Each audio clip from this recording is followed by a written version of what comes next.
আমাদের করণীয় হলো জীবনের প্রতিটা ক্ষেত্রে আমাদেরকে লড়াই আর যুদ্ধ করতে হবে। এই লড়াই সবার আগে হবে নিজের নফস এবং শয়তানের বিপক্ষে। কারণ নফস এবং শয়তান কখনো চাইবে না আমাকে আল্লাহর গোলামির দিকে নিয়ে যেতে। কারণ সে আব্বা আদম আলাইহিস সালামের সঙ্গে যখন বেয়াদবি করেছিল এবং সেই বেয়াদবি করার কারণে আল্লাহ তাকে চিরবহিষ্কৃত করেছিল, তখনই সে বলে এসেছিল, আর আইতা হাযাল্লাযী কাররামতা আলাই, হে আল্লাহ, এই যে আদমকে আমার উপর সম্মান দিলেন, এর পরিণতি কি হবে জানেন? লাইন আখরতানি ইলা ইয়াউমিল কিয়ামা, আমাকে যদি কিয়ামত পর্যন্ত লম্বা টাইম দেন, আমি আদমের বংশকেই ধ্বংস করে ছাড়বো, অল্প কিছু বাদে বাকি কেউই আমার হাত থেকে রক্ষা পাবে না। তাহলে আমাদের বিরুদ্ধে ইবলিস শত্রুতার ঘোষণা দিয়েছে এমন সময়ে যখন আমাদের জন্মই হয়নি পৃথিবীর বুকে। সে চ্যালেঞ্জ দিয়েছে আল্লাহকে, আমাদের সবাইকে সে ধ্বংস করে জাহান্নামী বানিয়ে ছাড়বে।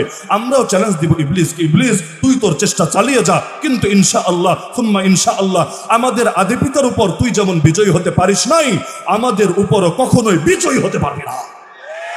এজন্য জিন্দেগির প্রতিটা ক্ষেত্রে কুফর বলেন, শিরিক বলেন, হারাম বলেন, সবগুলোর বিরুদ্ধে আমরণ লড়াই চালাতে হবে। দুঃখ লাগে যখন পাপগুলো আর ব্যক্তিগত পর্যায়ে থাকে না, পাপের সামাজিকীকরণ হতে থাকে। ব্যক্তিগত পাপ করলে ব্যক্তির উপর গজব আসে, কারণ পাপ করেছে একা, তার উপর আল্লাহর আযাবও এসেছে একইভাবে। আল্লাহ বলেন ফাখাসাফনা বিহি ওয়া বিদারিহিল আরদ, আমি ওকে ওর বাড়ি সহ ধসিয়ে দিলাম মাটির বুকে। কিন্তু লূত আলাইহিস সালামের জাতি, হুদ আলাইহিস সালামের জাতি, সামুদ আলাইহিস সালামের জাতি, সালেহ আলাইহিস সালামের জাতি একা একা পাপ করে নাই, পাপ করেছে সামাজিকভাবে। আল্লাহর গজবও এসে পড়েছে গোটা সমাজের উপরে। আমাদের এখন কি হচ্ছে? পাপ শুধু আর ব্যক্তিগত পর্যায়ে না, আরে একটা ছেলে একটা মেয়ে রিলেশনে জড়িয়ে, সম্পর্কে জড়িয়ে লিভ টুগেদার পর্যন্ত করলো, কি হয়েছে? জিনা হয়েছে।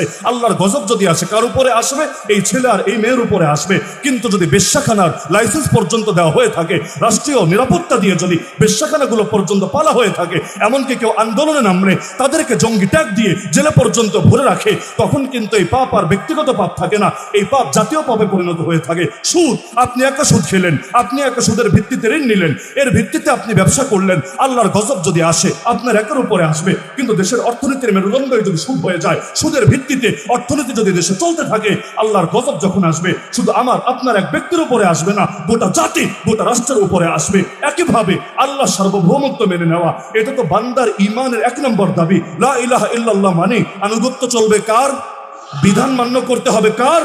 মসজিদও আল্লাহর গোলামি, মাদ্রাসায়ও আল্লাহর গোলামি, চাকরিতেও আল্লাহর গোলামি, ব্যবসায়ও আল্লাহর গোলামি, মাহফিলও আল্লাহর গোলামি, তাবলীগও আল্লাহর গোলামি, আত্মশুদ্ধির লাইনও আল্লাহর গোলামি, পার্লামেন্টেও আল্লাহর গোলামি, কোর্ট কাচারিতেও আল্লাহর গোলামি। এমন তো না নামাজ পড়বো আল্লাহর বিধান অনুসারে, কিন্তু বিচার করব অন্য কারো বিধান অনুসারে।